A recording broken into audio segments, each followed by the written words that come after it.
Ma'am, I can't allow that. But this is an emergency. I'm sorry, but it's policy. The moment Monica Chambers stepped into the first-class boarding line at Dallas-Fort Worth International Airport, the gate agent's eyes narrowed with suspicion. She was the CEO of a technology empire worth $3 billion holding a ticket. For seat 2A on a flight her company had chartered dozens of times. But all the gate agent saw was a black woman who supposedly didn't belong in the priority lane. Within seconds, the agent would make a decision that would cost his airline a $75 million contract, destroy careers across 3 departments, and become a viral sensation that changed corporate America forever. What happened next wasn't just about one racist encounter at an airport gate. It was about power, consequence, and the moment when someone with real authority decided enough was enough. If you're ready to witness how one woman's refusal to tolerate disrespect brought an entire airline to its knees, smash that like button and subscribe to EchoStory for more stories that prove justice can be swift, decisive, and absolutely devastating. Monica Chambers had built Nexus Technologies from a garage startup into a global powerhouse that provided cloud infrastructure for half the Fortune 100. At 43 years old, she commanded boardrooms with the same confident precision she had once used to debug code at 3 in the morning. Today she wore an elegant charcoal suit from a Milan designer, her natural hair styled in an intricate updo, and carried a leather briefcase that cost more than most people's monthly rent. She was traveling to San Francisco for a merger negotiation. That would add another billion to Nexus's valuation. Her company had an exclusive travel partnership with Skybridge Airlines, a contract that guaranteed first-class accommodations for all executive travel and dedicated cargo space for Nexus's sensitive hardware shipments. That partnership generated $75 million annually for Skybridge and was considered one of their crown jewel corporate accounts. Monica approached gate C12 where her flight was preparing for boarding, her phone pressed to her ear as she finalized details with her legal team about tomorrow's contract signing. The gate area bustled with the usual chaos of business, travelers and families rushing to make connections. At the podium stood Richard Dawson, a 15-year veteran gate agent who had developed a reputation among his colleagues for being strict about rules and suspicious of passengers he deemed questionable. Richard was a stocky man in his early 50s with thinning hair and a permanent scowl, someone who had peaked at middle management and resented everyone who had climbed higher. He noticed Monica approaching the first-class lane and immediately felt his prejudices activate. Despite her expensive clothing and obvious wealth, Richard saw only her skin color and made an instant judgment about whether she belonged in the priority boarding line. He watched as she ended her phone call and pulled out her boarding pass, his mind already formulating the words he would use to redirect her to what he assumed was her proper place. Monica stood patiently at the head of the first-class line. The only passenger currently waiting since boarding hadn't officially begun yet. She held her phone displaying her mobile boarding pass, clearly showing seat 2A in the first-class cabin. Richard Dawson cleared his throat loudly and beckoned Monica over with an imperious wave of his hand. His voice carried across the gate area, with practiced authority as he addressed her. "Ma'am, you're going to need to step out of that line. First-class boarding hasn't started yet, and when it does, this lane is reserved for our premium passengers only." Monica looked up from her phone, her expression shifting from distraction to focused attention. She held up her boarding pass, the screen clearly visible. "I understand. I'm in seat 2. I'm just waiting here since I'm ready to board." Richard didn't even glance at her phone screen. He had already decided she didn't belong and nothing would change his predetermined conclusion. "Ma'am, I can see you're eager to board, but you'll need to wait in the main boarding area until your zone is called. This priority lane needs to stay clear."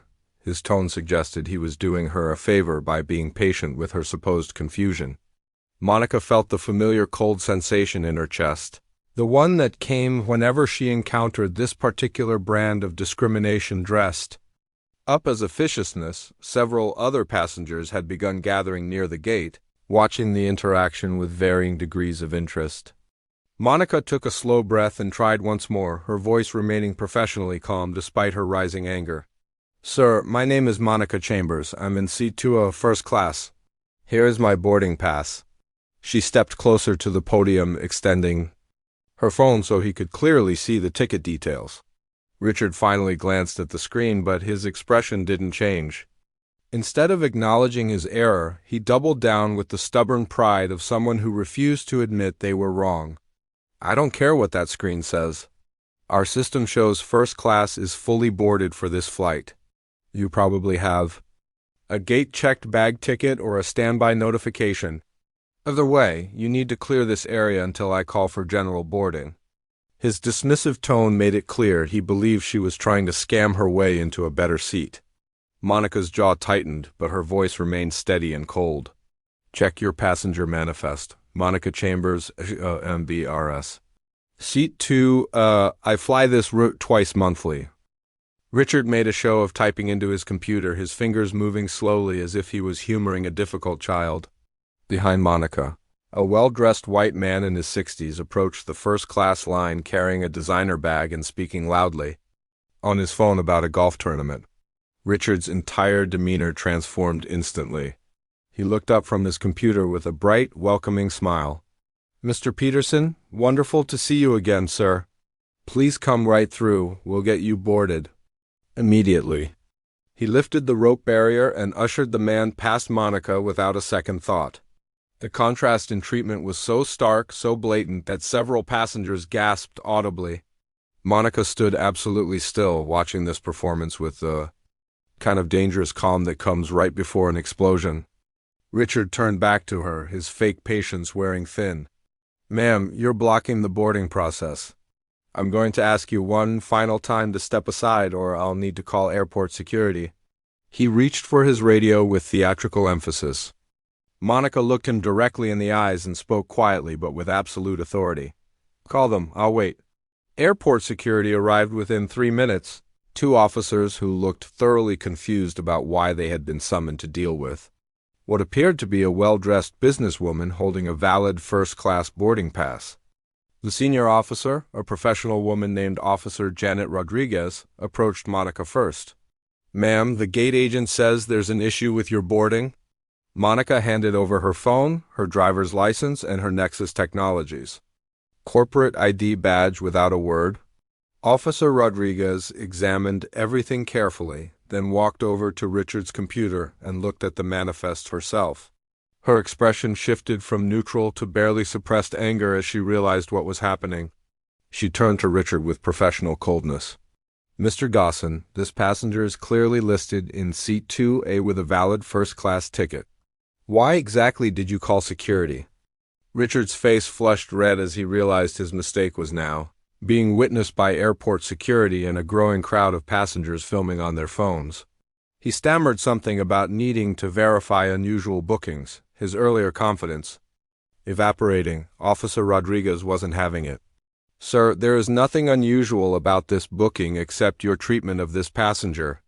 Monica finally spoke again, her voice carrying clearly across the now silent gate area. Officer, I appreciate your professionalism. I'm going to board my flight now. But before I do, I need you to witness that I'm requesting the full name, employee, ID number, and supervisor contact information for this gate agent. She pulled out her phone and opened a recording app. Mr. Dawson, is it? Please state your full name and position for the record. Richard Dawson realized too late that this wasn't just another passenger he could bully. Something about Monica's absolute confidence and the way Officer Rodriguez was looking at him with contempt made his stomach drop. He provided his information in a shaky voice while Monica recorded everything. She then turned to the growing crowd of passengers, many still filming. I want everyone here to know that what you just witnessed was not a misunderstanding. This gate agent saw a black woman in the first-class line and automatically assumed I didn't belong there. Despite my valid ticket, despite my expensive clothing, despite every indicator that I was exactly where I should be. He refused to check his computer. He tried to humiliate me, and he prioritized a white passenger over me without hesitation. Monica boarded the aircraft and walked directly to seat 2A, where she sat down and immediately opened her laptop. Her Fingers flew across the keyboard as she composed an email that would detonate like a bomb in Skybridge Airlines corporate headquarters. The email went to 7 recipients, including Skybridge's CEO, the Chief Operating Officer, the head of corporate partnerships, and Nexus Technologies' own legal team. The subject line read, "Immediate termination of Nexus Skybridge partnership contract." The body of the email was brief and devastating. Effective immediately, Nexus Technologies is terminating all contractual relationships with Skybridge Airlines. This includes our $75 million annual corporate travel agreement, our dedicated cargo contracts, and our technology infrastructure partnership for your operations systems. The termination is triggered by a discriminatory incident at DFW Gate C12 involving your gate agent Richard Dawson, who racially profiled me and attempted to deny me boarding despite valid first-class credentials. Video documentation has been recorded by multiple witnesses. Our legal team will be in contact regarding contract exit terms. We will not do business with organizations that tolerate discrimination. Monica Chambers, CEO, Nexus Technologies.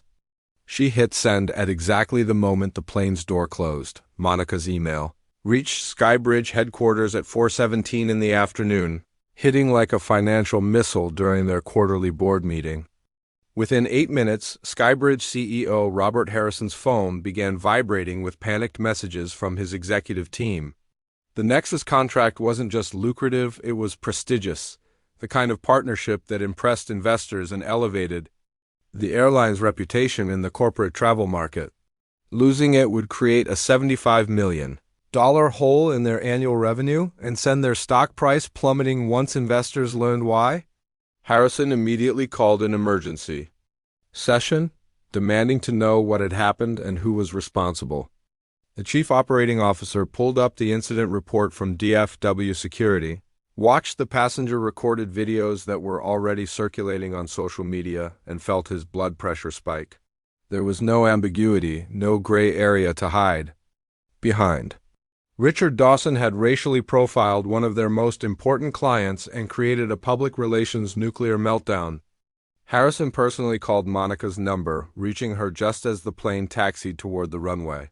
His voice was obsequious and desperate as he apologized profusely and begged her to reconsider. Monica listened to Harrison's frantic apology with cold detachment, letting him exhaust himself with promises of immediate termination for Richard Dawson, sensitivity training for all employees, and personal guarantees that nothing like this would ever happen again. When he finally stopped talking, Monica's response was brief and final. "Mr. Harrison, I appreciate that you're upset about losing $75 million. What I don't hear is any genuine understanding of what your employee did to me today. He didn't just make a mistake. He saw a successful black woman and decided she couldn't possibly belong in first class. He humiliated me in front of dozens of people. He called security on me despite my valid credentials. And when a white man showed up, he couldn't trip over himself fast enough to serve him. That's not a training problem. That's a culture problem. And I don't do business with companies that have that culture." Harrison tried to interrupt, but Monica continued over him. "You're going to fire Richard Dawson because I'm powerful enough to hurt your bottom line. But what about every other black passenger he's discriminated against who didn't have my resources? How many of them were humiliated and just had to accept it?" The fallout from Monica's decision rippled through multiple industries within hours. The story broke on social media first, with passengers posting videos of the confrontation at Gate C12 along with Monica's statement recorded on the plane. Within 3 hours it was trending on Twitter with the hashtag #JusticeAtGateC12 business. News outlets picked up the story by evening, with financial analysts discussing the devastating impact of losing the Nexus contract. Skybridge's stock price dropped 12% in after-hours trading as investors realized the airline had just lost one of its anchor corporate partnerships due to employee racism. Other major companies began reviewing their own Skybridge partnerships, not wanting to be associated with an airline that had allowed such blatant discrimination. Monica gave a carefully crafted statement to the press the next morning, explaining her decision with the kind of precise corporate language that made it clear this was about business accountability. Not personal revenge, she emphasized that. Nexus Technologies held all partners to high standards of ethical conduct and that those standards included treating every customer with equal respect regardless of race. The statement went viral, with thousands of business leaders praising her decisive action. Richard Dawson was fired within 24 hours of the incident, but his termination was just the beginning of his downfall.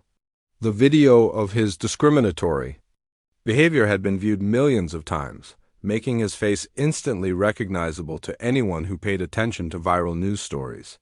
His name became synonymous with racist gate agents appearing in think pieces and corporate training seminars. As an example of what not to do, he tried to find work with other airlines but discovered that his reputation preceded him everywhere. No major carrier wanted to risk the bad publicity of hiring someone so publicly associated with discrimination. His wife, humiliated by the attention and tired of his inability to accept responsibility, filed for divorce after 30 years of marriage. Richard insisted he had just been doing his job and following procedures, unable or unwilling to acknowledge that his actions had been driven by racist assumptions. Friends stopped returning his calls, not wanting to be associated with someone who had become a national symbol of workplace racism. He eventually found work at a small regional freight company, making half his previous salary and working overnight shifts far from the public eye. Meanwhile, Monica Chambers leveraged the incident into a broader movement for corporate accountability. She established the Nexus Fair Travel Initiative, a program that audited corporate travel partners for discriminatory practices and published annual reports on which airlines demonstrated genuine commitment to equal treatment. The initiative included mystery shopper programs where diverse travelers documented their experiences across different carriers, creating quantifiable data about which airlines had systemic problems. Skybridge appeared at the bottom of the first report, which was distributed to every major corporation in America. The publicity nightmare forced Skybridge to implement sweeping changes far beyond just firing Richard Dawson. They hired a diversity consulting firm, restructured their customer service training, implemented bias reporting systems, and established an independent review board to investigate discrimination complaints. But the damage to their reputation persisted. Over the next 6 months, they lost 4 more major corporate contracts as companies decided they couldn't risk being associated with an airline that had tolerated such blatant racism. The total financial impact exceeded $200 million when all the canceled partnerships were calculated. Monica's decisive action inspired other Black business leaders to speak out about their own experiences with discrimination in corporate travel.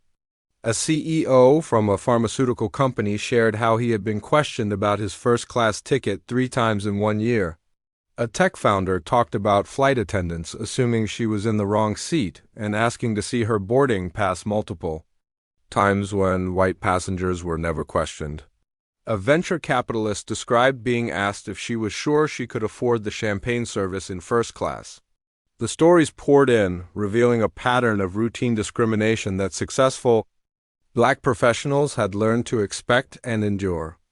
Monica created a platform for these stories, publishing them on the Nexus Technologies website and encouraging people to share their experiences.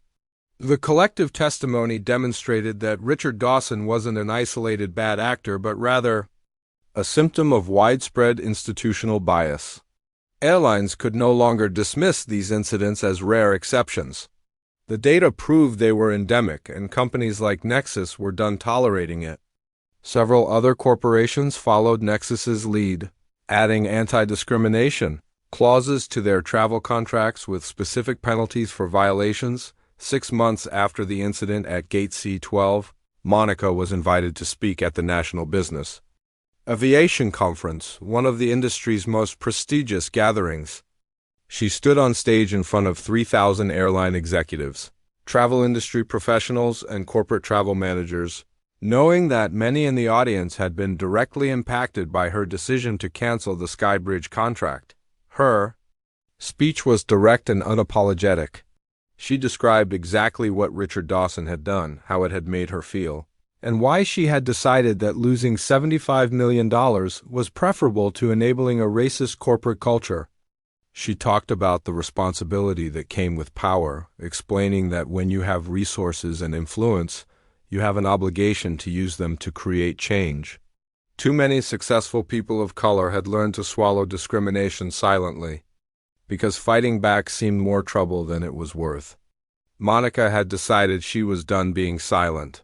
Her speech received a standing ovation from about half the audience, while the other half sat in uncomfortable silence, recognizing themselves in the systems she was critiquing. The reverberations of Monica's actions reached far beyond the airline industry. Business schools began teaching the Gate C-12 incident as a case study in corporate ethics and stakeholder management. The lesson wasn't just about discrimination, but about how quickly a single employee's actions could destroy massive amounts of shareholder value. Companies began taking discrimination complaints more seriously, not just because it was the right thing to do, but because they had seen the financial consequences of failing to address these issues. The case study asked MBA students to analyze whether Monica's decision was justified from a pure business perspective, forcing them to grapple with the intersection of ethics and economics. Most analysis concluded that Monica had made the strategically correct choice because any company that tolerated discrimination was a liability risk waiting to explode. The case became required reading in dozens of programs, ensuring that future business leaders understood the stakes of allowing discriminatory behavior in their organizations. Monica was invited to lecture at Harvard, Stanford, and Wharton, where she continued to emphasize that power without accountability was just another form of oppression. 1 year after the incident, Monica sat in her corner office overlooking downtown Austin, reviewing the quarterly report on the Fair Travel Initiative. The data showed measurable improvements across the airline industry, with discrimination complaints down by 37% at participating carriers. Airlines had realized that the cost of addressing systemic bias was far less than the cost of losing major corporate contracts. Skybridge had actually become one of the better performers after their forced restructuring, turning their public humiliation into a genuine commitment to change. Monica felt a complex mixture of satisfaction and frustration. The progress was real, but it had taken losing $200 million for an airline to take discrimination seriously. How many other industries operated the same way, only addressing injustice when it became financially devastating to ignore it? Her assistant knocked and entered, holding a folder. "Miss Chambers, there's someone here to see you. He says it's personal." Monica raised an eyebrow. "Who?" The assistant hesitated. "His name is Richard Dawson." Monica's expression hardened, but after a moment she nodded. "Send him in. Let's see what this is about." Richard Dawson entered Monica's office looking like a man who had aged a decade in 12 months. His clothing was cheaper, his posture defeated, and his eyes held the hollow look of someone who had lost everything and finally understood why. He stood awkwardly near the door until Monica gestured to the chair across from her desk. She didn't offer pleasantries or small talk, just waited for him to explain why he was there. Richard struggled to find words, his voice hoarse when he finally spoke. "Miss Chambers, I know you have no reason to hear me out.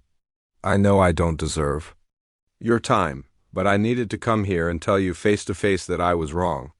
Monica remained impassive, giving him nothing. Richard continued, his hands trembling slightly. "I've spent the last year losing everything. My job, my marriage, my friends, my reputation. At first I was angry at you for ruining my life. I blamed you for overreacting. But my daughter, she sat me down and made me watch those videos from the gate, made me really look at what I did." His voice cracked slightly. "I saw myself treating you like you were nobody, treating you like you didn't belong. And I realized I'd been doing that my whole career to people who looked like you." Monica let the silence stretch for a long moment before responding. Her voice was not cruel, but it was absolutely devoid of sympathy. "Mr. Dawson, I appreciate that you've had a difficult year, but I want you to understand something. The consequences you've faced are not my responsibility. They're the result of your own choices. You chose to see my skin color instead of my boarding pass. You chose to dismiss me instead of doing your job. You chose to prioritize a white passenger over me with no justification. Those choices have consequences. Richard nodded, tears starting to stream down his face. I know. I just wanted you to know that I understand now. And I'm sorry. I know it doesn't fix anything, but I needed to say it. Monica studied him for a moment, this broken man who had once wielded his small amount of power like a weapon. She felt no satisfaction in his suffering, but also no obligation to absolve him. Mr. Dawson, your apology is noted. But the person who needed to hear it wasn't just me. It was every black passenger you treated with suspicion over your 15-year career. It was every person you made feel small because you could. I was just the one with enough power to hold you accountable. Monica stood, signaling that the meeting was over. She walked to the door and opened it, her body language making it clear that Richard was being dismissed. He stood slowly, looking like he wanted to say more, but recognizing that nothing he could say would matter. As he walked past her, Monica spoke once more, her voice softer but still firm. Mr. Dawson, if you genuinely want to make amends, don't waste your time on apologies. Spend your time educating other people about the harm that bias causes. Speak at diversity trainings.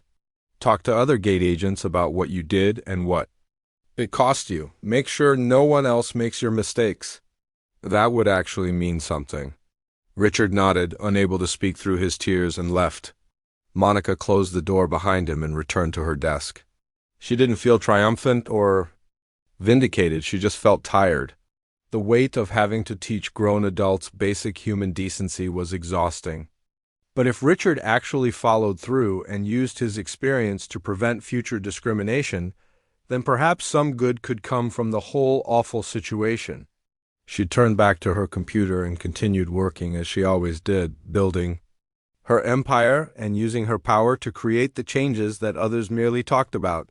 The story of Monica Chambers and Richard Dawson became a watershed moment in corporate America's reckoning with discrimination. It demonstrated that accountability was possible when people with power decided to use it. Monica's decision to sacrifice a $75 million contract sent a clear message that some principles were worth more than profit, and that enabled people to stand up for what was right even when it cost them something. The incident also revealed the hidden tax that successful black professionals paid every day, constantly having to prove they belonged in spaces where their presence was questioned and their credentials doubted. Richard's downfall served as a warning that actions had consequences, that the power to humiliate others could be stripped away in an instant when those others had resources to fight back. The airline industry changed its practices. Corporations implemented stronger anti-discrimination policies, and millions of people had conversations about bias they might not have had otherwise. None of it erased the countless times that people, like Monica, had been treated as suspicious, as out of place, as probably having stolen the credentials they carried. But it was a start. And as Monica had proven through her career, sometimes the most powerful thing you can do is refuse to accept unacceptable treatment and make sure the cost of discrimination is too high for anyone to pay. This story, shared with you by EchoStory, reminds us all that justice delayed is not justice denied when you have the power to make it happen on your own terms.